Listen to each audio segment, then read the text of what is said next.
اس ساری صورت حال کا حل یہ ہے کہ پاکستان کے اندر ہر تقسیم کی بجائے پاکستان کے ہر شخص اور ہر ادارے کو اپنے آئین کے مطابق پاکستان کے ساتھ کھڑا ہونا چاہیے، نہ کہ فیورٹ شخصیات کے ساتھ۔ اسلام آباد میں دفعہ 144 نافذ ہے، تو آپ بھی وہاں پہ جا رہے ہیں، تو اس حوالے سے کوئی مذاکرات ہوئے ہیں؟ ابھی تک تو ہماری کوئی بات نہیں ہوئی، اور اگر اسلام آباد میں دفعہ 144 نافذ ہے تو دفعہ 144 ان لوگوں کے لیے ہوتی ہے جو شر پھیلاتے ہیں یا شر پسندی کرتے ہیں۔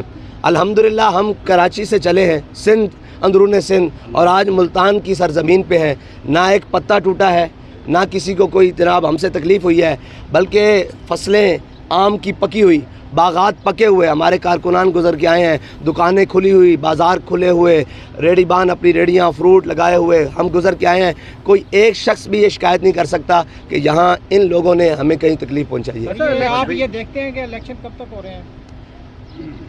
ہاں، یہ بہت بڑا سوال ہے کہ الیکشن کب تک ہو رہے ہیں۔ جب اسمبلیاں تحلیل ہو جائیں گی اور اگر الیکشن اپنے وقت پر نہ ہوئے تو پھر انشاءاللہ ہم الیکشن کراؤ مارچ کریں گے انشاءاللہ۔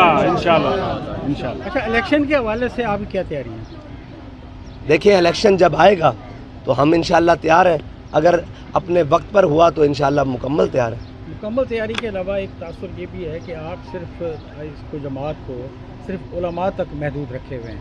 کیا دو سوال ہیں میرے۔ پہلی بات تو یہ ہے کہ آج کل جوڑ توڑ کا بڑا دور ہے اور لوگ مختلف جماعتوں میں شامل ہو رہے ہیں، تو کیا جو لوگ تحریک لبیک کا نعرہ لگائیں وہ آپ کی جماعت میں آ سکتے ہیں؟ اور دوسرا، آپ کا کرائٹیریا کیا ہوگا کہ آپ کس قسم کے لوگوں کو شامل کریں گے؟ دیکھیں، آپ نے جو بات کی یہ تحریک علماء کی بھی ہے، صلحاء کی بھی ہے، مشائخ کی بھی ہے، عوام کی بھی ہے، وکلاء کی بھی ہے، ہر طبقہ ہائے فکر سے تعلق رکھنے والے شخص کی ہے۔ یہ میرے دائیں بائیں کھڑے ہیں، یہ علماء نہیں ہے، یہ وکلاء ہے، پیچھے یہ جناب تاجر برادری ہے، ہر شخص کے لیے ہے۔ اور وہ کہتے ہیں نا کہ صلاح عام ہے یارانہ نکتہ دان کے لیے۔ تو ہم اور دوسری بات یہ آپ نے کہا کہ کوئی تحریک لبیک میں آنا چاہیے، ہم کردار کو پریورٹی دیتے ہیں، اور ہم کسی بھی مال یا اس کے جا یا اس کے خاندان کو پریورٹی نہیں دیتے۔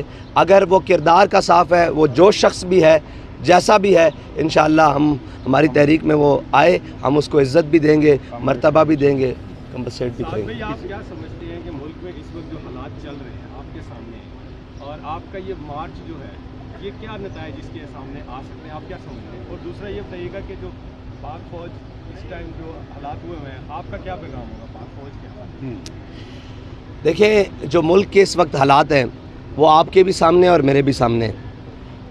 پاکستانی عوام کو شاید اب اس سے غرض نہیں کہ ہم پر حکمران کون رہے، ان کو غرض اس سے ہے کہ ہمیں سہولیات کون میسر کر سکتا ہے، ہمیں فائدہ کون سے دے سکتا ہے، پاکستان کو درست سمت پر چلا کون سکتا ہے۔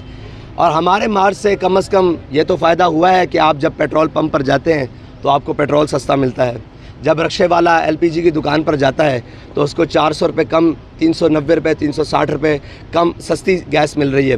اور ہمارے سے یہ تو ہوا ہے کہ کوئی غریب دکان پر جاتا ہے تو اس کو گھی سستا ملتا ہے۔ ابھی ہم ملتان تک پہنچے ہیں، اسلام آباد تک جائیں گے تو انشاءاللہ آٹا بھی سستا ہوگا، چینی بھی سستی ہوگی، بہت ساری چیزیں۔ اور آپ نے فوج کے حوالے سے بات کی ہے تو دیکھیں جی، فوج ہمارا فخر ہے، ہر لحاظ سے فخر ہے، اور پاکستان کے ساتھ، عوام کے ساتھ جو فوج کا تعلق ہے وہ محبت کا تعلق ہے۔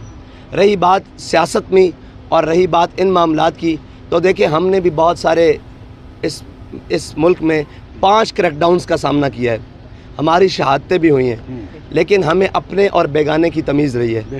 ہمارے لوگوں میں ہمیں بھی آ کر لوگوں نے مشورے دیے ہیں، ایسے کر لیا جائے، ایسے کر لیا جائے، لیکن ہمارے بزرگوں نے ہمیں یہ سکھایا ہے، گھٹی میں پڑھایا ہے کہ یہ پاکستان ہمارے بڑوں نے بنایا ہے، اس پاکستان کی بقا ہمارے ساتھ ہے۔ میں آپ کو گارنٹی سے کہتا ہوں کہ یہاں سے جو شخص ریٹائرڈ ہو کے جاتا ہے اس کی لندن، آسٹریلیا، وہاں جا کے بیلجیم جا کے بریک لگتی ہے۔ ہمارا جینا مرنا اس ملک کے ساتھ ہے، ٹھیک ہے، اور ہمارے لیے فخر کا باعث ہے کہ ہم یہی مریں گے اور یہی دفن ہوں گے، نہ ہمارے کاروبار باہر ہیں، نہ بچے باہر ہیں، نہ تعلیم باہر ہے، نہ صحت باہر ہے۔ پاک فوج کی تنصیبات کو نقصان پہنچانے والوں کے خلاف جو کارروائی ہو رہی ہے، آپ اس کو کس نظر سے دیکھتے ہیں، اور آپ کیا سمجھتے ہیں کہ یہ کارروائی ہونی چاہیے یا نہیں ہونی؟ دیکھیں، اس میں ہماری رائے یہ ہے کہ جنہوں نے بھی ایسے قوم کو ابھارا اور قوم کو آگے لے کر گئے، ان ذمہ داران کے خلاف کارروائی ہونی چاہیے. عوام تو کسی بھی لیڈر کے پیچھے ہے. آج میں کھڑا ہوں کہیں اعلان کروں تو یہ لوگ اس طرف چل پڑیں گے, تو ذمہ دار میں ہوں, ذمہ دار میرے ساتھ یہ کیبنٹ کے لوگ ہیں, اور قوم کے بچوں کو ریلیف دینا چاہیے. ان سے اگر غلطی ہوئی بھی ہے تو عام معافی کا اعلان کرنا چاہیے, یا ان کو کم از کم اس وقت اس راستے سے نہیں گزارنا چاہیے کہ پھر ہمیں خدا نہ خواستہ خاک ہمارے منہ میں کہ ہمیں بلوچستان جیسے حالات سے گزرنا پڑے, ہمیں سندھ جیسے حالات سے گزرنا پڑے, ہمیں پی ٹی ایم جیسی اور جناب خیبر پختونخوا جیسے حالات. آپ کی اپنی قوم کے بچے ہیں, اگر ان سے غلطی ہوئی ہے تو ہم پیٹتے رہے. جب ناموس رسالت کی بات آئی تو کہا جاتا رہا حضور نے سب کو معاف کیا. تو آج ہم بھی کہتے ہیں کہ آپ قوم کے بچوں کو معاف کریں. جو ذمہ داران ہیں ان کو ضرور کٹہرے میں لائیں, ان کو جناب قانون کی گرفت میں لائیں, ان کو سامنے کھڑا کریں, جو ان کا جرم بنتا ہے ان کو سزا دیں.